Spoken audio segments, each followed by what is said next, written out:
السلام عليكم ومرحبا بكم في قناة ياسمين كيتشن. اليوم غادي نوجد معكم مسمنه كبيره في الفران، كتجي زوينه بزاف، لذيذه مقرمشه ومرقه من داخل. غادي نحتاجو في المقادير زلافه ديال دقيق ابيض او دقيق فرص، وزلافه ديال الفينو او السميده اللي كتكون رقيقه، معلقه صغيره ديال الملح، معلقه صغيره ديال السكر، وراس معلقه صغيره خميره فوريه او خميره الخبز. كنعجنوا العجينه بالماء دافي، كندلكوها مزيان حتى كنحصلوا على عجينه اللي كتكون رطبه ولينه. للتوراق غادي نحتاجو بودره ديال اللوز، شويه ديال زيت الزيتون مع زيت المائده مخلطين، وشويه ديال الزبده مذوبه. كنقسموا العجينه ديالنا على 4 الكرات يكونوا هكا كبار شويه، غادي نغطيهم ونخليهم يرتاحوا واحد شويه، عاد غادي ندوز نورقهم. كندهن سطح العمل مزيان بالزيت، وكناخذ هكا اول كره كنسرحها مزيان، ومن بعد كندهنها بشويه ديال الزبده، وغادي نرش فيها شويه ديال داك البودره ديال اللوز.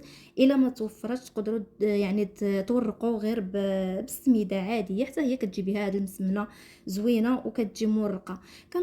كنطويو هكا المسمنه ديالنا عادي بحال ما كنديروا اي مسمن. طويتها هكا شكل مربع وغادي نحطها على جنب، وغادي ناخذ الكره الثانيه غادي نسرحها حتى هي مزيان، وغادي ندهنها بشويه ديال الزبده، نرش فيها شويه ديال داك البودره ديال اللوز، وغادي ناخذ داك المسمنه الاولى وغادي نديرها هكا في الوسط، وغادي نطوي عليها هاد المسمنه هذه الثانيه.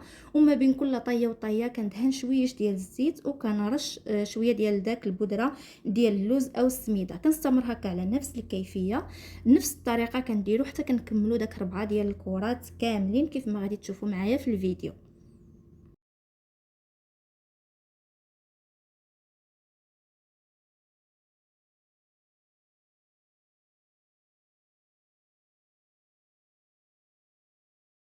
هنايا بالنسبه لداك المسمنه الاخيره ما كنطووهاش على خوتها بشكل مربع، غادي نبداو هكا كنجمعوها باش في النهايه نعطوها شكل دائري. كنهزوا هكا ديك الاطراف ديال المسمنه وكنرجعوها هكا للوسط على هذا الشكل هذا.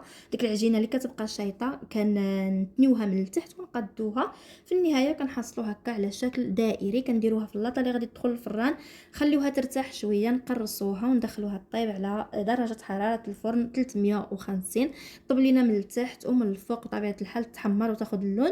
وكنخرجوها دهنتها هنايا بشويه ديال العسل، رشيت شويه ديال الكاوكاو كونكاسي، وهذا هو الشكل ديالها النهائي كيف كتجي. كنتمنى تجربوها، راه كتجي زوينه بزاف. ونتلاقاو في وصفه وفي فيديو اخر ان شاء الله. السلام عليكم.